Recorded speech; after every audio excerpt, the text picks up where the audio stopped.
So the topic for tonight is legacy. And I set 3 questions, but we don't have to be bound by those. If anyone's got anything else they would like to say about it, then do. I guess all of us are affected by the legacy of Osensei. We're all doing Aikido. That was his gift to the world and to us. We all saw something in it that spoke to us and keeps us here pretty much through thick and thin. And I think it's been pretty thin in the last 20 odd months, but we're still all here and trying to make the most of it and really getting the richness out of Aikido, but in new ways, which is kind of exciting. And perhaps that is part of our legacy, that we've learned to share in new ways. But let's keep it simple to start with. You can say what you like about legacy, but the 3 particular aspects I'd like you to cover are: what did you glean from those teachers that you perhaps have the most respect for, or not, as the case may be, that you took into your own journey? What is it that you particularly want to pass on to your students if you have them, to people you practice with if you don't? And what is the legacy of these sessions in your ongoing journey? So have we got a volunteer to kick us off before I select one, of course? Yeah, I might as well. Well done, Paul. Since Corey is here, I don't think I can say what I want to say in words. I think I'll tell you something, and then maybe you can talk about it in a way that I can't. Grab and hold strong. Notice he's much bigger and stronger. Hold strong.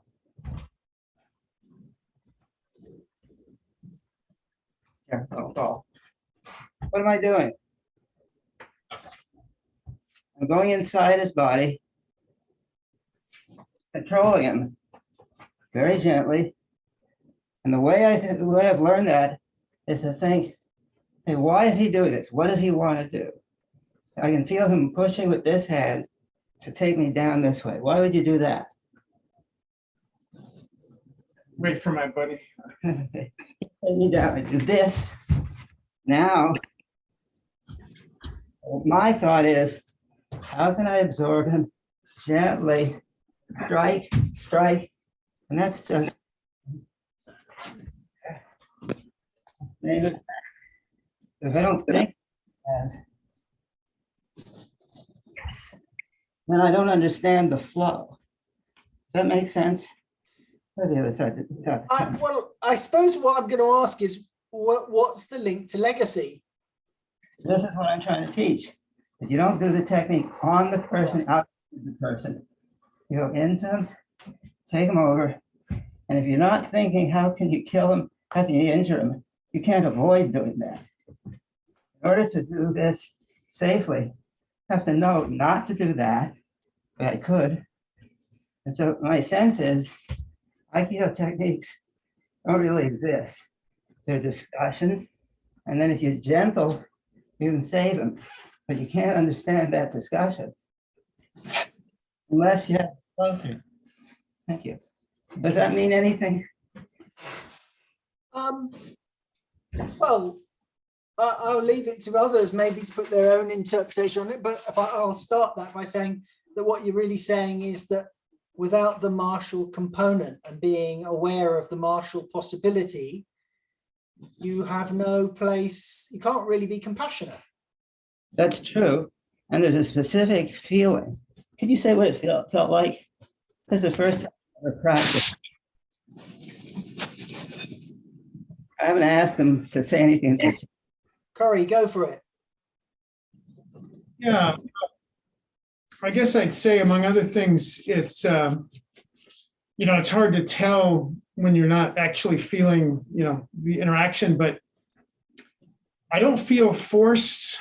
I feel as though sort of in that position, but I also don't feel like an ill will radiating from him.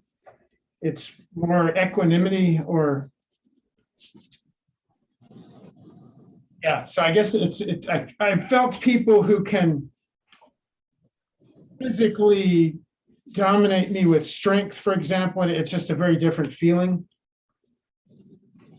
And I felt people who are kind of very skilled, and I kind of feel like I've been tricked to be on the floor or something. So I kind of get that.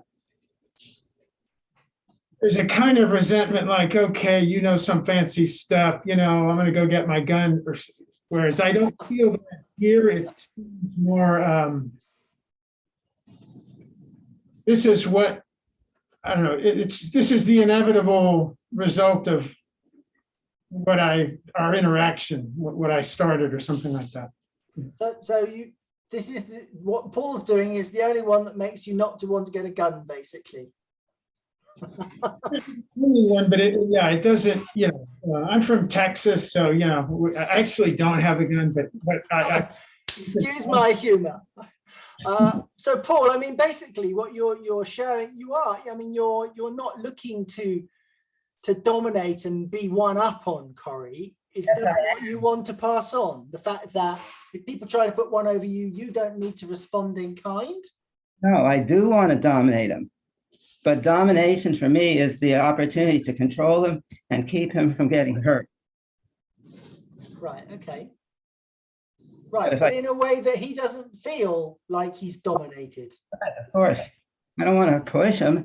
I'm too small. I want to join him, be with him, kindness in my heart. And then if I can't kill him, I can't prevent him from being killed. It's weird to say. I don't know how else to say it. That's why he was here. I said, let me show something. Right. Okay, fine. All right, who wants to go next? Thank you. Okay, I'm going to go with you, Linda. So you need to unmute.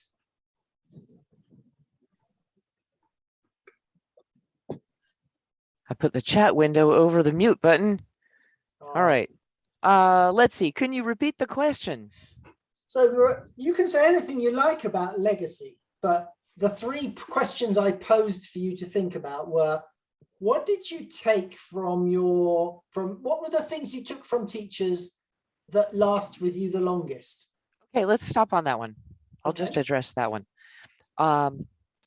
I got into Aikido in order to learn to embody certain energies, like confident leadership, which I wasn't doing, and specifically with my horse, who wasn't seeing it in me.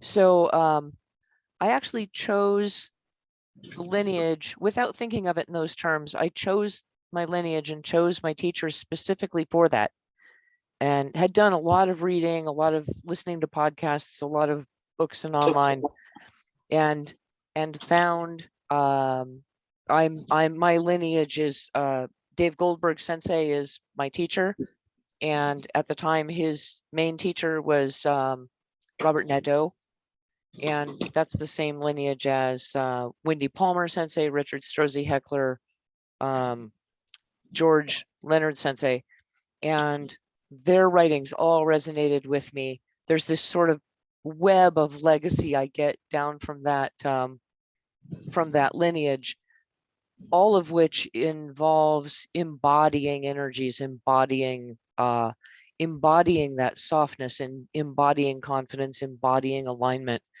And none of it's about, can I do a better, Kodagaishi or something. So I hadn't thought of it in terms of lineage, but I was looking for, which dojo did what I needed, kind of, and ended up right where I needed to be. Okay. So that's also what I, when I have the opportunity to teach, that's what I hope to pass on, is how do you practice embodying energies, whether it's, being grounded or being fiery. We've been working a lot with earth, water, fire, and air lately. How do I embody those, and how do I take them into my life? How do I use them in other areas of life? Okay. So how do you use them in your life? Give me an example of a situation where you know, maybe in the past you wouldn't have given the response you wanted, and that now after the event you thought, that kind of worked. Yeah, I've been a lot more willing not to keep my center, not forfeit my own balance situation, groundedness, you know, to be nice, to not hurt somebody else. I've learned that I can maintain my own core and still guide someone else, whether it's a person or a horse. And I'm not dealing with horses so much anymore. It's all people. But at first that was a real challenge for me. Really simple things like the takedown to the mat on Ikkyo, where you're basically knocking someone over. You know, you're taking their balance and putting them on the ground. And to me, it was very hard.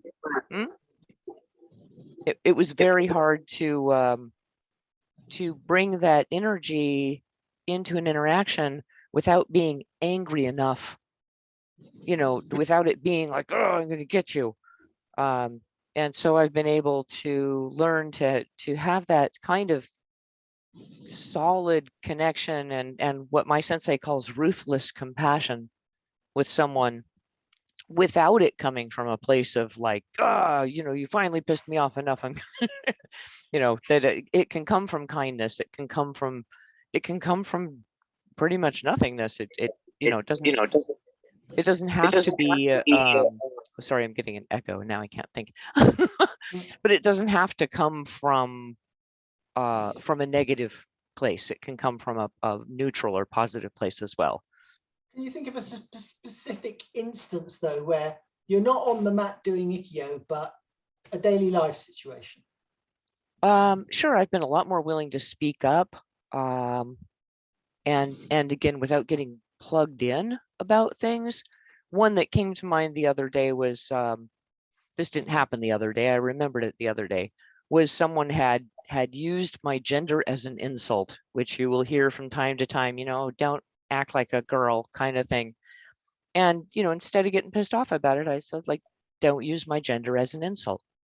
You know, like just straight communication, and not like sulking about it until I got furious and then blowing up. Yeah. Just being willing to do that, that irimi energy, entering direct energy. Don't do that. That's not cool. So if you were trying to boil this down into an essence of what Aikido's done for you and what you want to do for other people as a result, what would that be? To broaden the spectrum of available energies and qualities. I don't know if you've read Wendy Palmer Sensei's book or trained with her. I think it's The Intuitive Body. I always get the name wrong, but it's about embodying qualities. And she puts it in terms of what if I had more softness? What if I had more shininess, you know, to incorporate those energies. So to have access to more different energies, to be able to choose from them when you want them instead of having it come out of reactivity. Yeah. And that can be the earth, water, fire, air spectrum. It can be masculine, feminine. We've done a lot of work with that in our dojo, especially with Miles Kessler. You know, what's a positive use of those archetypes and what's a pathological use of them? You know, how can you access, if you need to drag masculine energy into something, or feminine energy, or yin yang, however you want to characterize it. If you need to be airy with someone, you know, that's one I particularly struggle with. I'm really good at earth. I can be earthy all day long.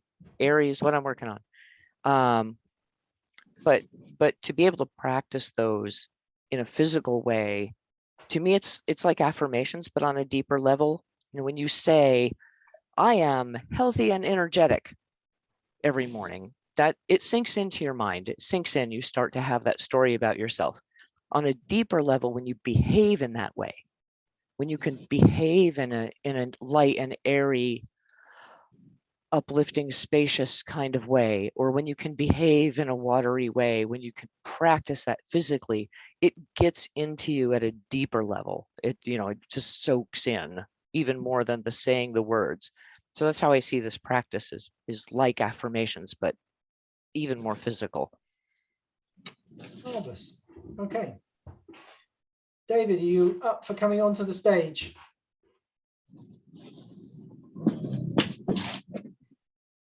Yeah, but I'm struggling with the question. Questions. That's why we like having you. No, the good questions. I like them. I like them a lot. What have I gleaned from my teachers?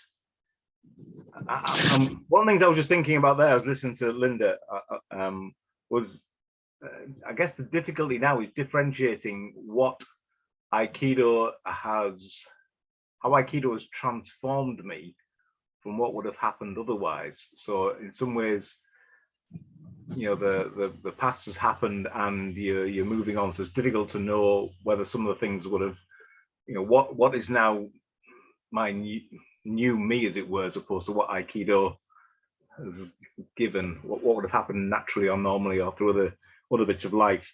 So I guess there's something about Aikido is transformational somehow or other. There's something about that, but what differentiates Aikido from anything else, I don't know.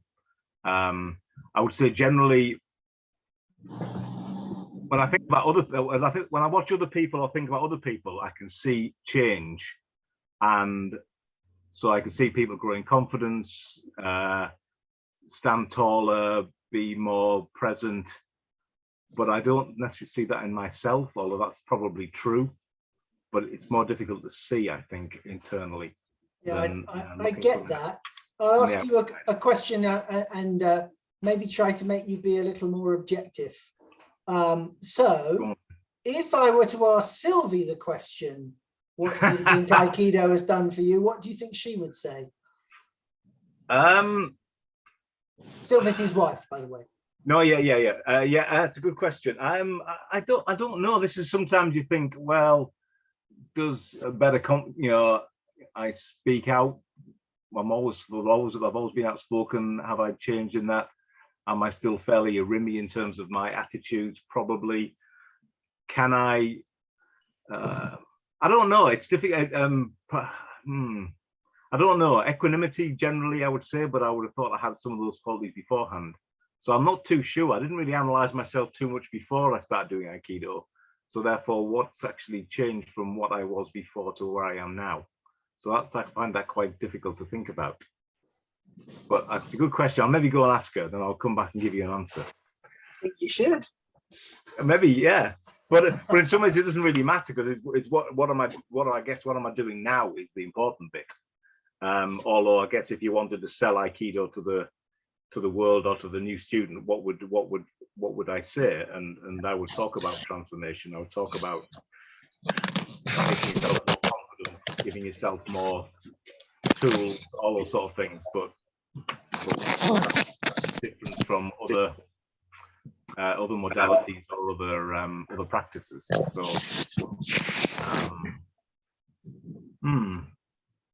I'll stop there now, unless you've got another question.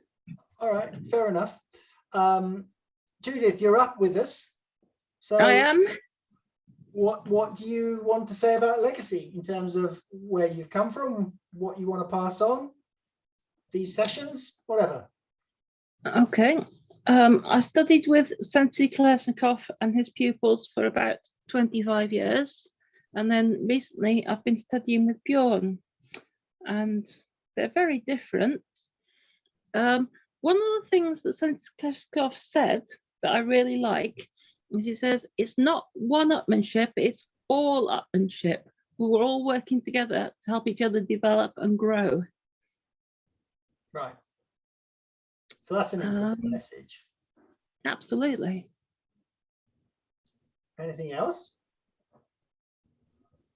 So you chose Bjorn after Sensei Klesnikov. I did, yes. So what is it that was attractive to you about what Bjorn does that speaks to you? And Bjorn is incredibly gentle. it's very, very pure and very decent. So what does that mean, pure and decent? You know what a good person is, beyond Quentin. I do. But what does it mean to you? What does it mean to me? It's about helping people grow and develop and not hurting them. Right. So in essence, that would be your message, that Aikido for you and what you have learned from it is it's about helping people to grow and not hurting them in the process. Uh-huh. Sounds pretty good to me. Yeah. Anything else you want to add? I don't think so, thank you. Okay. Sean, you can take yourself off mute at last. Oh dear. You asked 3 very good questions, Quentin. What have I received from my teachers? Well, like everyone, many things, much of which went over my head, no doubt. But the parts that stand out for me are the teachers who really helped me understand the path as O-sensei laid it, and helped me to find it underneath my own feet. Those were the interactions that were the most impactful and most meaningful, that really helped me to see my own training and my own practice through the explicit teachings that O-sensei gave. And I don't think that's, but I mean, I imagine that you all would agree that those are very impactful moments. As far as passing things on, the biggest thing that I want to pass on is what I think of as one of the most important things in O-sensei's teachings, which is his explicit, concrete description of how to be stood upon the floating bridge of heaven. I'm not sure why this doesn't get talked about very often, but I found in translating O-sensei's lectures for myself, found quite a few passages where he actually tells us in actionable, reproducible language how to be stood upon the floating bridge of heaven. And that is the main thing that I'm focusing on trying to share and pass on, because without that, Aiki won't come forth. And so as a student of O-sensei's path, as a student of the way of Aiki, I think that is the most elementary, the most basic, the most important thing. What's it done for you as a human being? As a human being, well, it hasn't gotten me a raise. I don't go around, feeling, omnipotent or godlike or anything like that. It's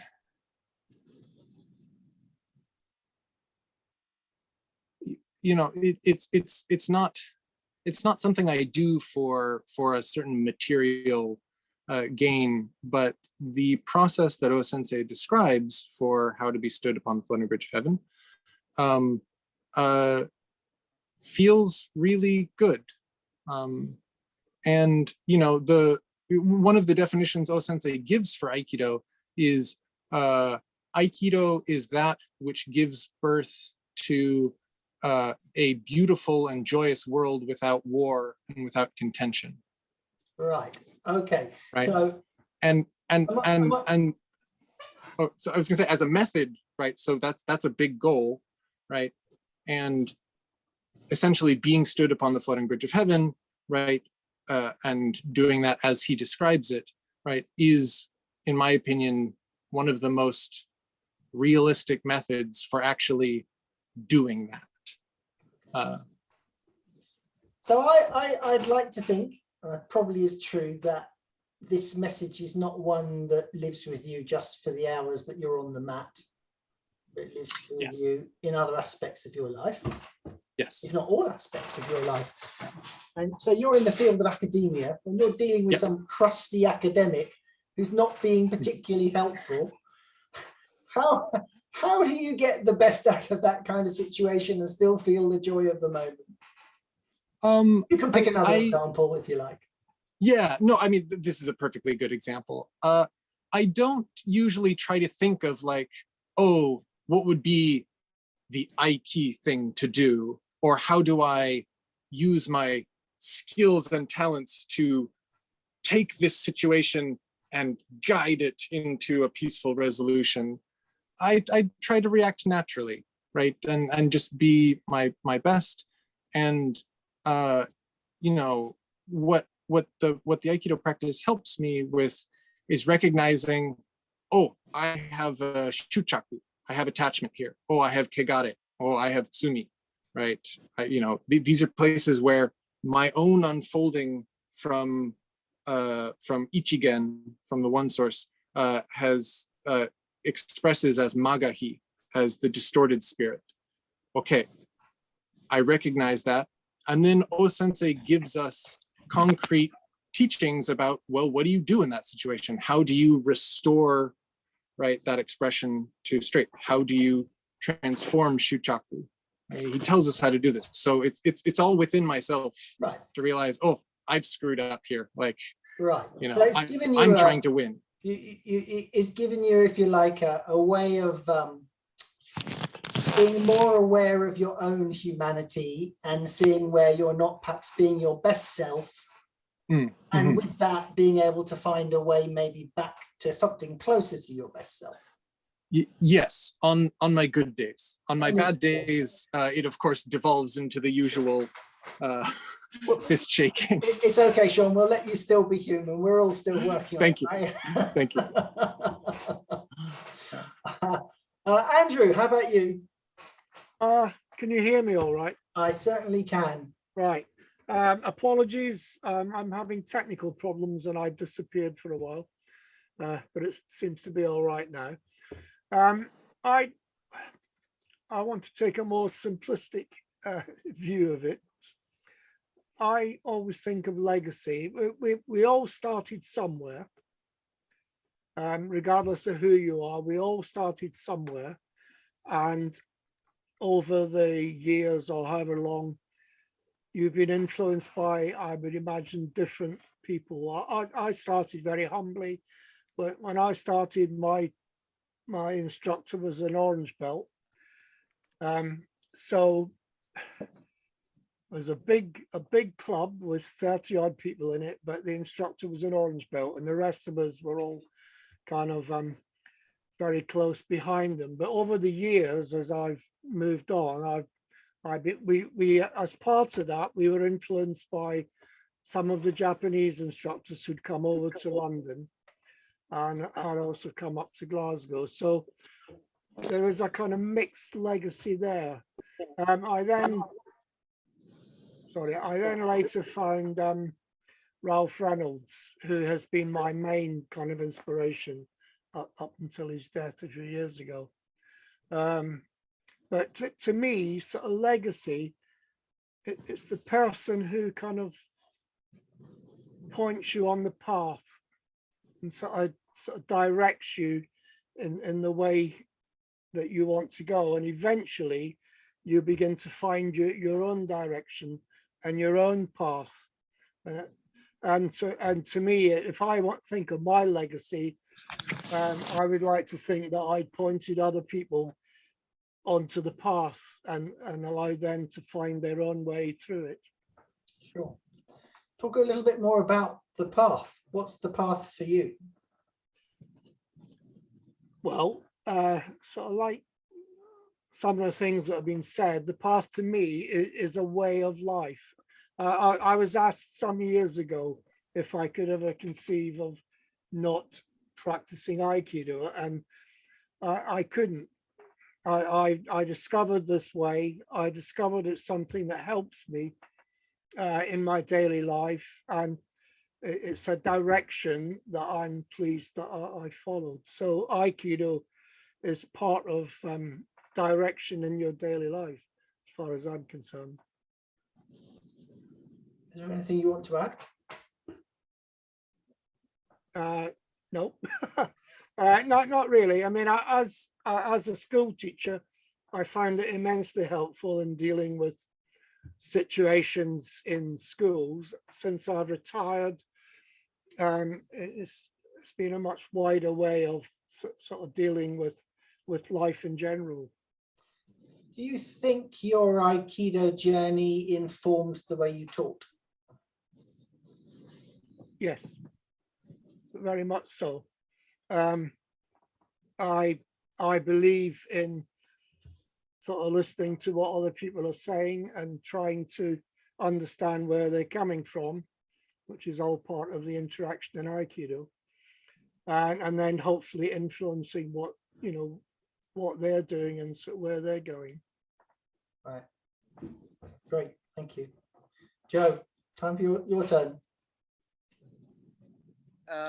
You might ask the other questions later, but one thing that I was wondering, and mostly lately, I don't know if this week, but maybe the past months, I think each teacher came from to teach me something, and could be also my senseis, the one that I started Aikido. Why did I start Aikido?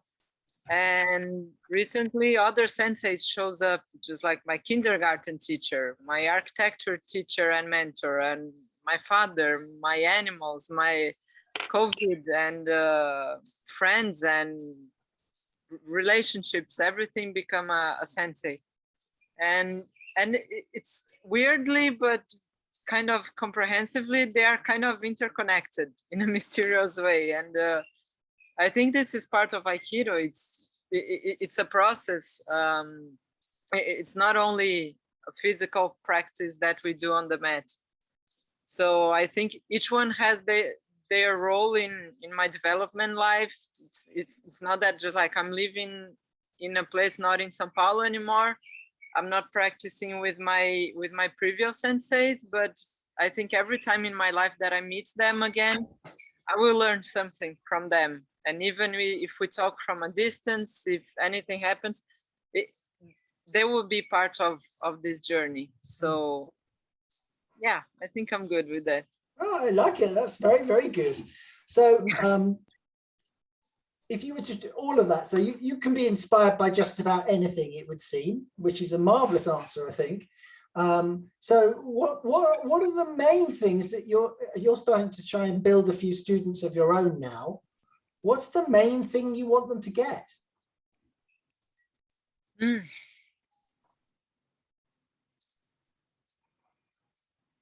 Well, what happens in the end of the day, it's sometimes in the beginning of the practice of a meeting of something, I still try to bring something or a theme or something. But in the end, the practice goes to another path. And then in the end of the day, when I remember, okay, how did we end this today? And then I keep rewinding the whole process. It flows. It's kind of, I ask questions. How are you? What do you feel about that? It's more experiential, what I'm trying to offer and exchange with my practice, with my partners, with the people that I'm talking to.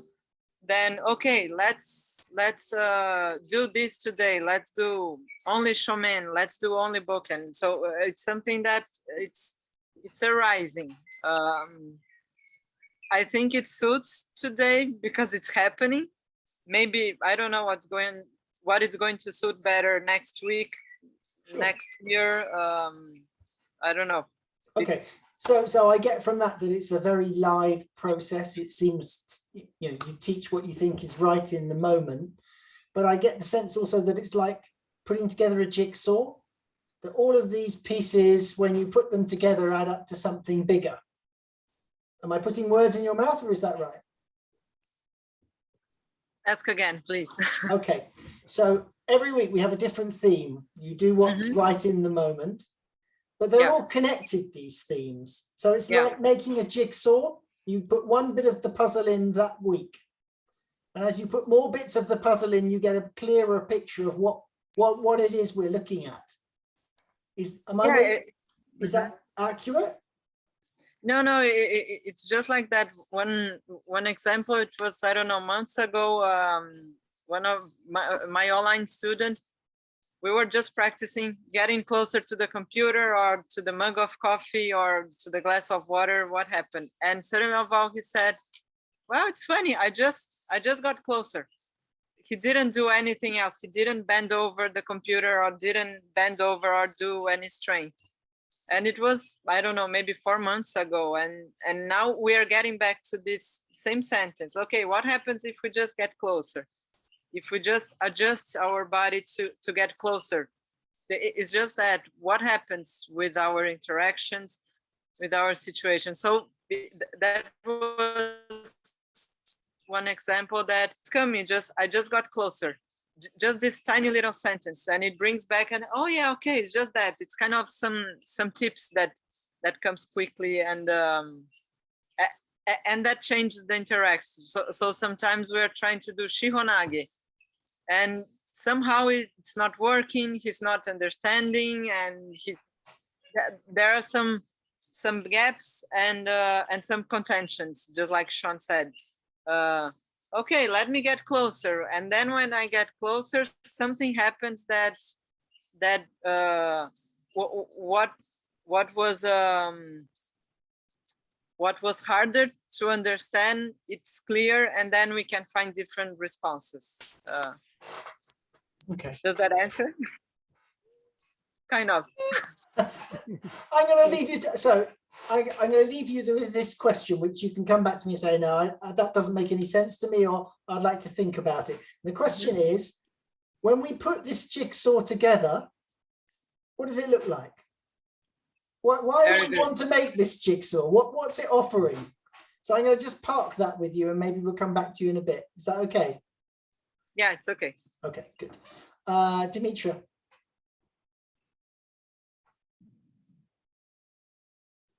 Yes. So, but the first question, Quentin, I've been thinking, and I think that the essence of the answer is just appears inside me with the first thought, is that from both my Aikido and Tai Chi teachers, because I'm practicing both arts, what I feel deeply inside as the essence that I have really received from them, and I'm really so grateful for that, is that the way they opened the way for me to learn little by little how to undo compulsive behavior that exists in our bodies. It exists in Homo sapiens, in all of us.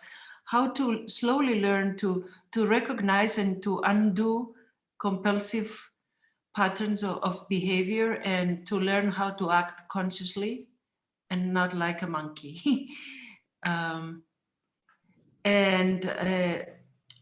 As years go by and you keep on training on that, you realize your own weaknesses, that sometimes you really can make it. You really feel a winner. You rise above compulsive behavior, and some other times you find yourself caught up in that, and then you try again. You recognize the weakness of your humanity and how much evolution we have ahead of us,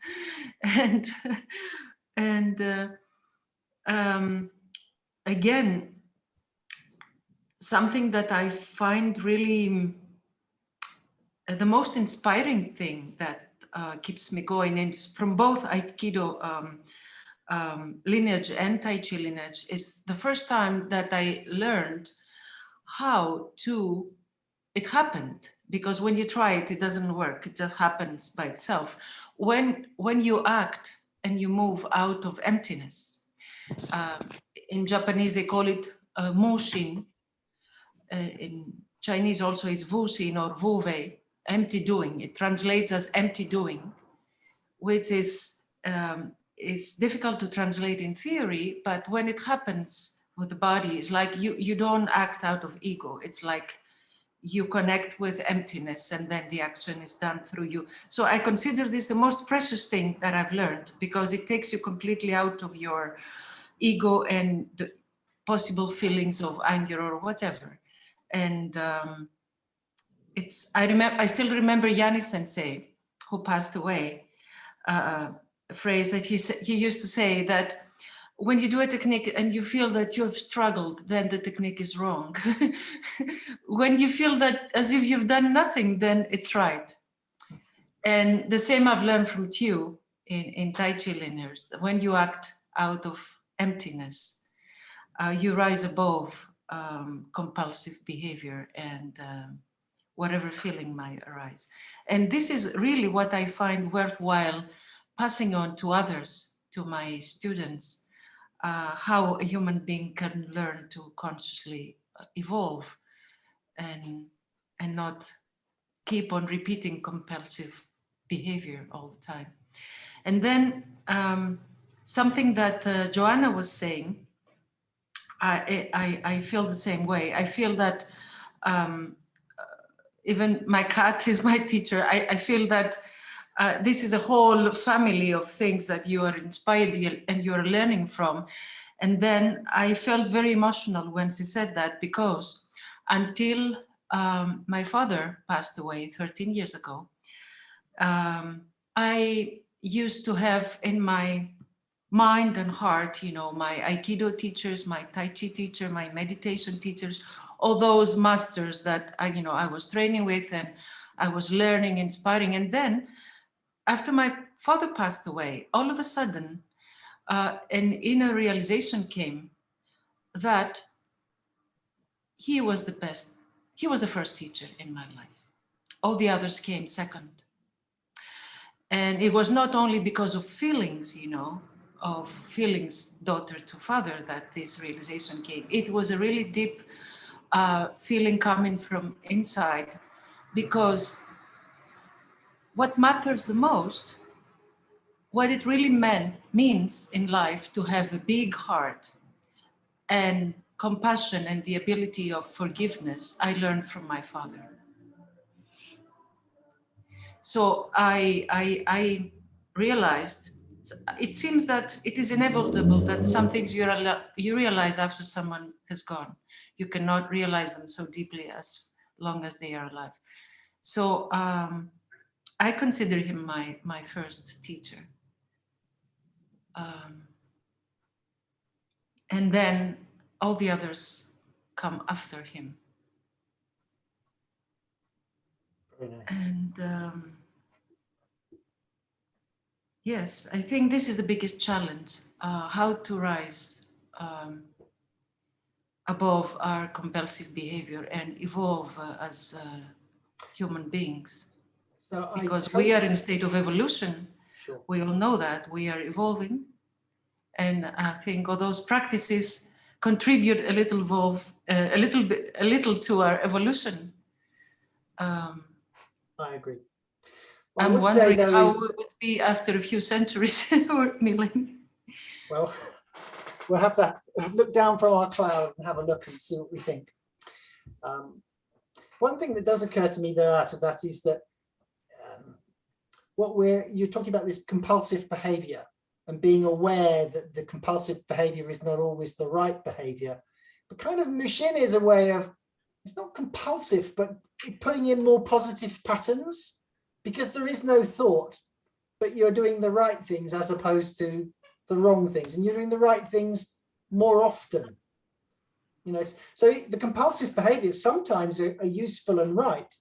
The trouble is that they're not always. And it's I think adding to our repertoire and being able to pull them out of the bag with no mind, with Mushin, and solve whatever coming our way that particular day. So perhaps they're all compulsions in the end, but they're just more positive compulsions. Just a way of looking at it. Corey, I want to come to you. Pretty much first timer on these sessions. What do you want to say about legacy? Sure, I have so much about legacy. I can say that in my own journey,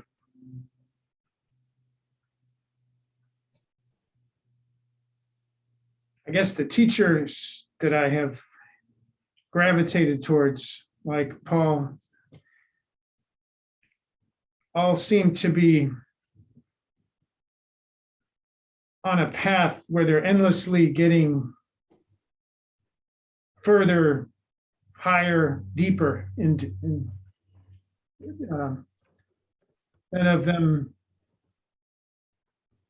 they're always going beyond where they have been. They all are generous, both with their knowledge. They don't try to keep secrets from students, and none of them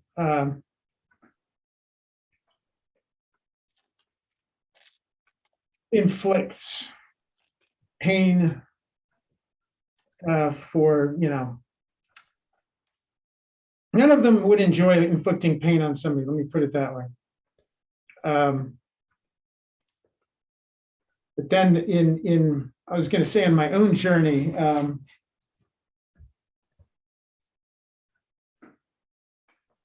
in practical, sort of, let's call it on the day-to-day activities off the mat is where my Aikido,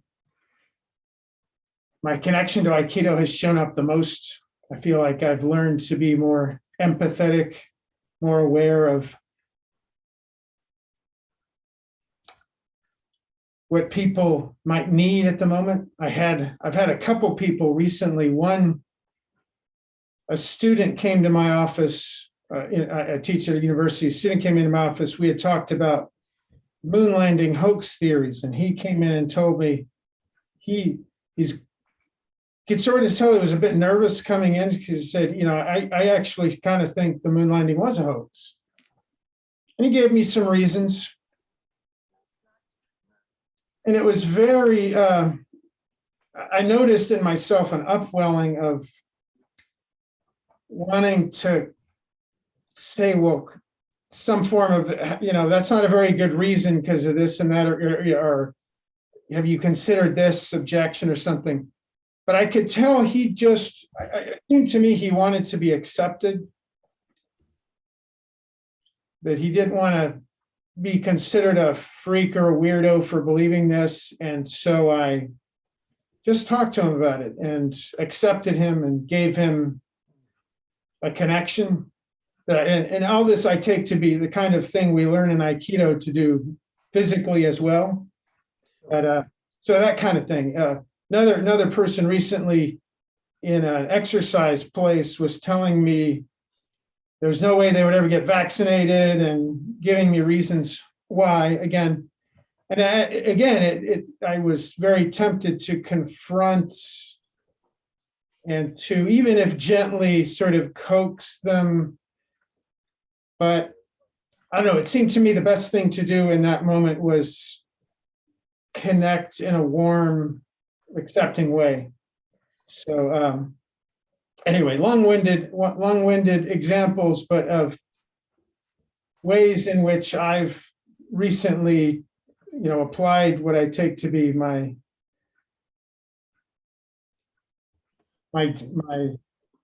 all-purpose grasp of Aikido as I currently have it. Okay. No, they weren't long-winded at all. I thought they were really great examples. A couple of questions for my own education. What did you mean by moonlighting? Did I say moonlighting? I thought you did. I might have misheard. About moon landing on the moon. Oh, yes, moon landing hoax. There's this. Oh, okay. Fine. Filmed in Hollywood, etc. All right, fine. That's fine. So it seems to me that one of the things that maybe that you've picked up is you've kind of learned to listen to your inner voice more, and that's helped you gauge your responses to people, which has ended up in a more positive connection, if you like. Is that a fair way of describing it? I'd say so, yes. And there's uncertainty too. Like even now, I think, well, maybe I could have gotten this guy to vaccinate himself if only I'd given him this great objection that he would have thought about. I kind of doubt it, but it's possible. And we might have gotten into some sort of confrontation. And So anyway, I don't know for sure always that I'm any more than I do on the mat by any means, that I'm always interacting in just the right way. But as you say, there's kind of an inner sense we get about the direction things might best flow or something. Yeah, no, exactly. No, I like it. It's good. Molly, would you like to unmute and share? Hi. So, in terms of legacy, I landed in probably one of the richest areas in California, Northern California, for teachers. And Duran Sensei is my go-to guy. And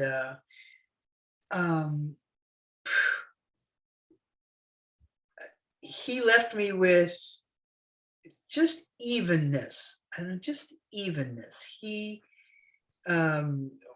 when conflict would arise, like when the California Aikido Association or the Aikido, there was a different group that AANC we started out with, Aikido Association of Northern California, and that was Bob Nadeau and Frank Duran and Bill Witt. And when that was going south, because Bill wanted more corporate structure, and Bob and Frank were like, "Oh, no." In order to resolve, they simply turned this over. Here, you take this, and we'll do this thing, because what you're wanting, it's not like a terrible thing. It's just that that's not what we want, and so we're not going in that direction. And Sensei Duran, he was go train with other people. It was not a holding this tight. No, go explore, go learn. And just his relationship with Bob Nadeau, because they are they're coming through Aikido, but they come to it from a very different way, where Duran is upholding the legacy of the Ueshiba family in terms of movement and those kinds of things. Nadeau brings in this whole other character that I learn from whenever I'm with him. So I get, from both of them. And then Duran always drew to the dojo a variety of different teachers that, the Saitos and the Hiroshi Ikeda, again, legacy for me, because what he does is all this internal movement, which we're all doing anyway, but he's able to describe it. And from a seated position, it's what I do. It's that gift of his way of moving is what I use. It's just there. And as far as teaching students, if there's one thing I could leave students with, it's like you're bookended by an inhale and an exhale. Our life, right? So let everything you do ride on an awareness of what's going on with your breath. That seems like a really critical thing, in terms of, if someone's coming into attack, I'm inhaling, I'm inhaling, I'm welcoming them. I'm saying, come, let's come. And as I take their balance and lead them to the floor or wherever, that's on the exhale. And actually establishing that as a core base out in the world in general, right? Just Aikido off the mat, which is where we all live most of the time. It shows up in driving, right? I'm being open to the experience of what's around me And anybody that is a hiccup in the system, you know, the crazy driver, they stick out. And because I'm neither, I don't drive defensively, I wouldn't say, and I don't drive offensively. I drive from the center point of right where I am, and it allows me to see all around me and feel all around me.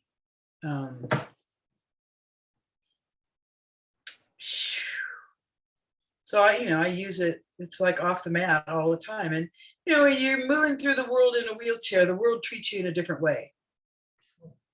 It's just real, you know.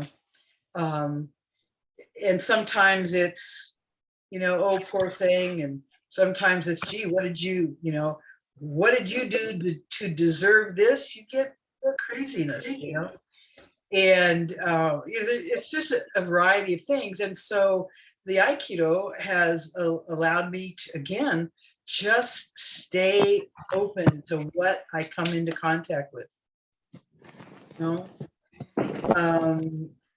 And the whole, you know, releasing of judgment, you know, why is this person attacking it with, in a place of receptivity to what is, and having the skill set to take their balance if I need to, you know, and to do it in a compassionate, kind way. But I know where the kill shots are, you know. One of the things that Duran did was, we know where the Timmys are. We know where the broken elbows are. That was part of our training. And also that we were training in a way that we could choose to pass by the broken elbow and the broken leg. That Aikido allows that. But it was one of the things that Paul was saying. You have to know what that contact can create before you can choose a compassionate way.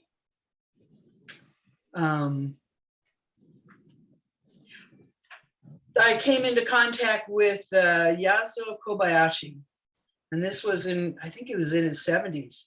And this guy was still taking ukemi from, his thing was to go around, he wanted to touch every student in his class. And he pretty much did that. He touched everyone. And in 70s, he's taken ukemi. There's something that he did in his life. I mean, Duran told me, you know, don't use up all your high falls at once. And there was something that he did that has allowed him still to maintain this structural integrity of his body. That is one thing to pass on to students, right? I mean, flying is fun, but do it with intelligence. So you're not breaking your body. Yeah. So respect for your body is quite a big legacy to pass on, isn't it? Yeah, huge.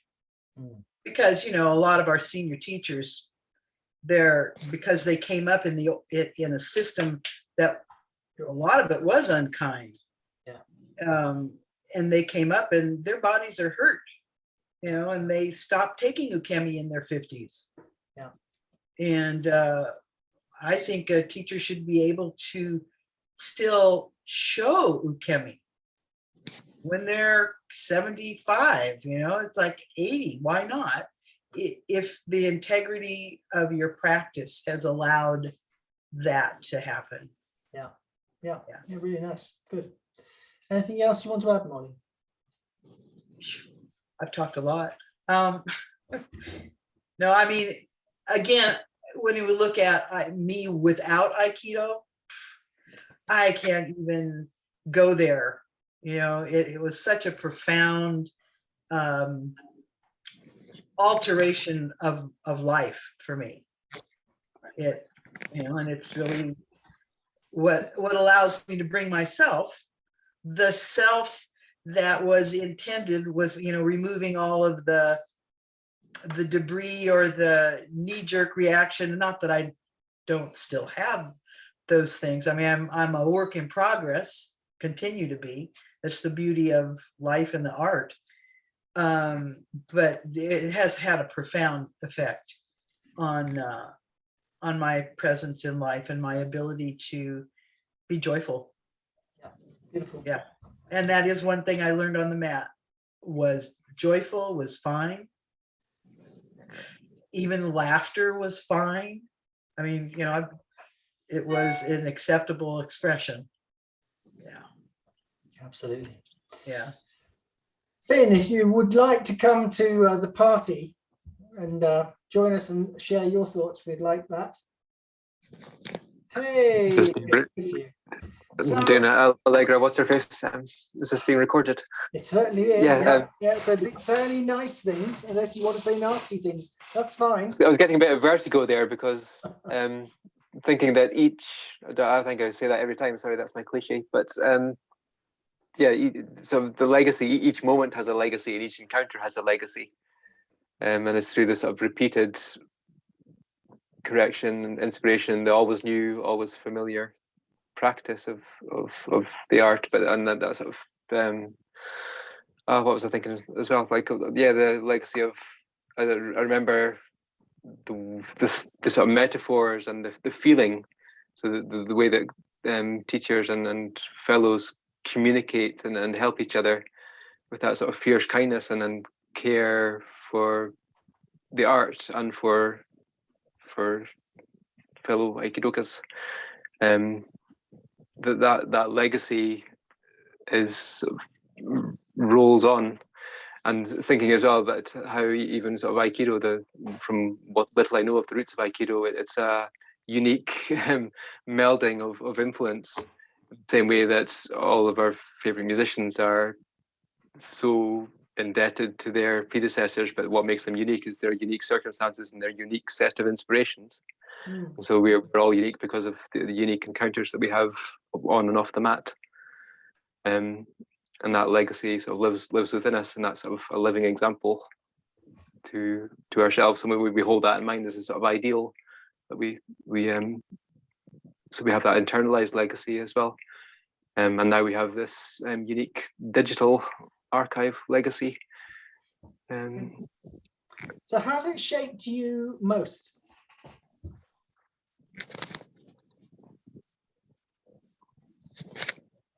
Could you phrase that another way? What are the biggest impacts it's had on you? It's been the practice of Aikido. Yeah.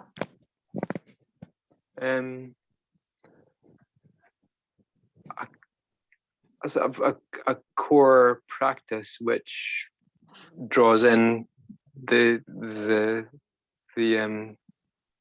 unique circumstances and opportunities that I've had, and unique I'll put it another way. and resonance. I suppose it's kind of compass, like a yeah, not a moral compass, but yeah, spiritual compass. I suppose it's my part of my spiritual practice, and through the and physical practice. So I just, yeah, it's like it's a universal. So that's its biggest impact. It's given you a direction. You don't have to follow. You may not follow it always, but it always draws you back to that was wrong. This is the way to go. I should have handled it this way. It's your guide, if you like. Yeah, it's hard to abstract it from the people, because I sort of hear all these stories of less than kind Aikido teachers, and that I find that difficult to comprehend. Like a dishonest politician, it seems counterintuitive, but then all too believable when you think about it. But I'm lucky in that the people that I've encountered all have this generous, fierce kindness, and it's all about the love of the art. It's not a monetary thing. It's not even a sort of ego respect thing. It's just a pure love and trying to make the world a better place, and that's the only legacy they hope to instigate, it seems. Great. Okay. So I'll share my own thoughts on legacy, and then I'm just going to open it up to everybody. What have you gleaned from this that you might want to add to? You might not want to add anything. You might think we've done it completely and we forgot, of course, we should come back to Jo and see if she's pieced together our jigsaw, perhaps. So I'll come to you first. What did you put together for us? I think blending with something that I hear from people here, I really resonate when Linda said about how do we behave the situations. Also, Dimitra said about we are an evolutionary process ongoing while we are alive. And I read the other day an article about anger and wrathful compassion. And they described anger as there is something out of our system that it's not working well, that our body produces this chemical or electrical connections that we feel angry, or we feel this something that's out of balance and we are in danger, kind of. We could be in danger and it's not working well.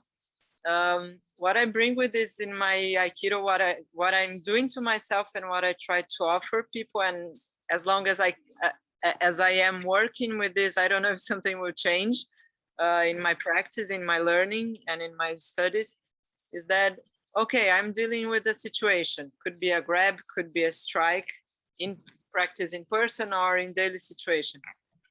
And there is something not working here. So how can I make any transformation, any changes in my body interacting with a grab or with a discussion or with a situation, that I can come to a more comfortable way of behaving, of feeling the way that I am behaving.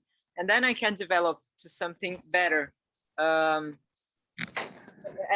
also I like this change. I don't know if you use this word in English, but in Brazil, we usually say, yeah, it's in a comfort zone. It's just like you establish your way, you accommodate yourself.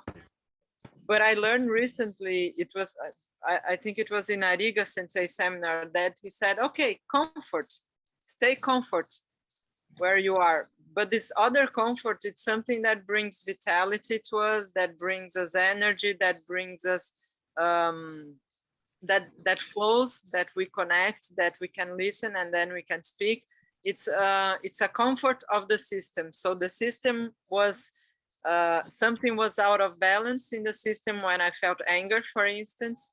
And then I make some changes, I rearrange something that, okay, I go back to center, I go back to a comfort, that my system starts to work better again. So yeah, I think it's something for now, but it's something that I feel better. So why I don't do that if I'm not feeling better, and keep going with that. So let's see what else shows up in this process. I like your clear jigsaw puzzle now. I understand. Okay, Frank, I'm glad you came back because I wanted to, of course, ask you. So if you can come back on camera and unmute, we'd love to hear from you. Yay, you came back. Hello. Hi. Can you hear me? Yes, we can. Okay, it's the network just went down sometimes back because of the power. I'm back now.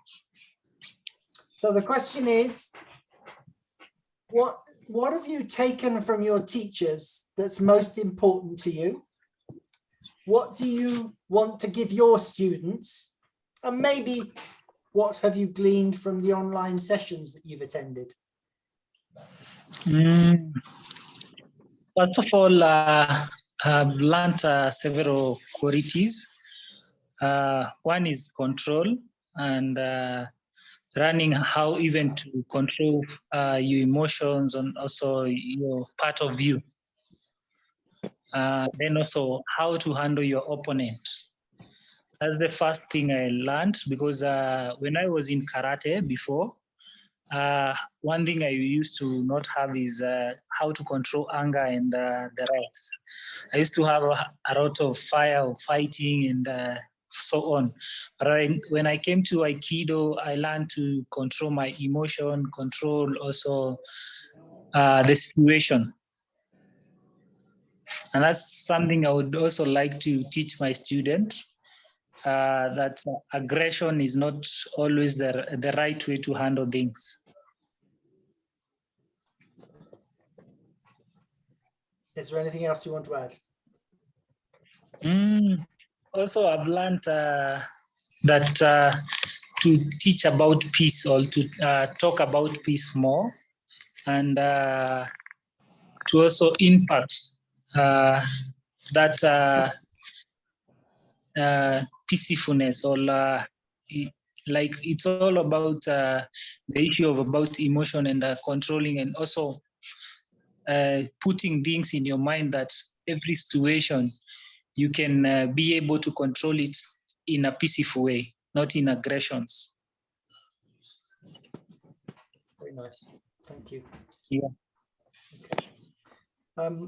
So many of you have spoken about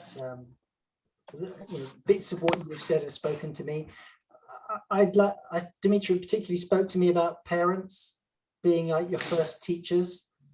I was lucky enough to have good parents that gave me a really solid start and kind of set me on the path, even though I didn't know what the path was at the time. So that spoke to me. Also, from my teachers, the legacy was I learned what I didn't want to do, as well as what I did want to do. Some of the qualities that characteristics, perhaps patterns that some of the teachers I had, I learned some great things from them, but I also learned things that I never wanted to pass on. It wouldn't be the way that I wanted to do it. And no doubt my students will say the same things about me, but I think that's something we can learn from every situation, which you spoke about, Joe. Everything can be our teacher. It doesn't have to be the most positive experience to have a positive impact on us. It's what we choose to do with the information, I think. And yeah, for me, the path is about developing self, getting that conscious awareness of the bits that need to be polished and changed and improved, and learning how to do that, but also teaching students how to find their own mirror and take a look at themselves and find what they want out of life as well.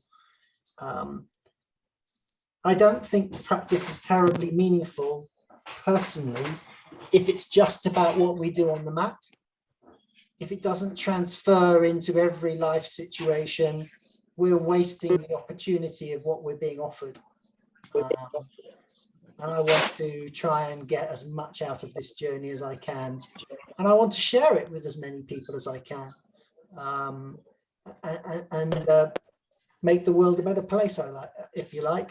And one of the joys of being on this journey has actually been the community we've created here. That is part of the legacy. I could never have imagined this happening a couple of years ago. Just completely, I just said you're bonkers, frankly. It just didn't seem conceivable. But we've got connections going, which will always stay with me. Any one of you can come to my house and I would always welcome you and be delighted you found me out. And I'm pretty sure that would be the case the other way around, which is just wonderful. So is your house accessible? But I will give you. Is your house accessible? With my help, it is.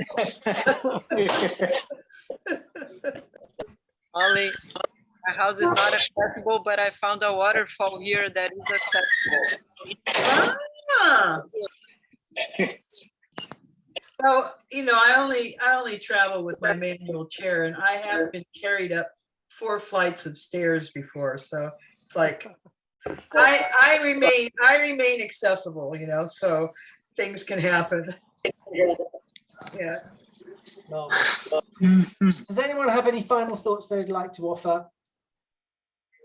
Yeah. Speak. Okay, for me, I think there's something I would like to that I don't like to teach my students that I've. My first Aikido person who I met was a Kenyan. we used to be friends from karate, and he introduced me to Aikido. But I've seen in the past years, around 3 years ago, we departed ways because in Africa, most of the people think that martial arts is all about money and greed. That have destroyed most parts of martial arts and also Aikido. And being that they found the second round of Aikido in Kenya, I've seen most people that when you introduce them or when you have some students, you teach them, they also always think that you have a lot of money, there's a lot of money in Aikido, there's that greed in people, which I always discourage to my students. Okay. Thank you. Well, I will finish by just saying that next week we're planning on having a bit of a social.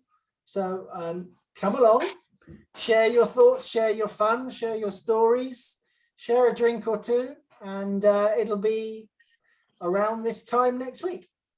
Unless we might go a bit earlier for Vitali. We might start at 7, I think. I think that would be a good plan. But yeah, hope to see a few of you then. And if any of you have any topics that you think we should raise for next year, you know where to find me. Okay, so thanks so much. I thought it was a really rich discussion. It touched me. Hopefully it touched you too. Yeah, it definitely did. Great stuff. Definitely. A lot.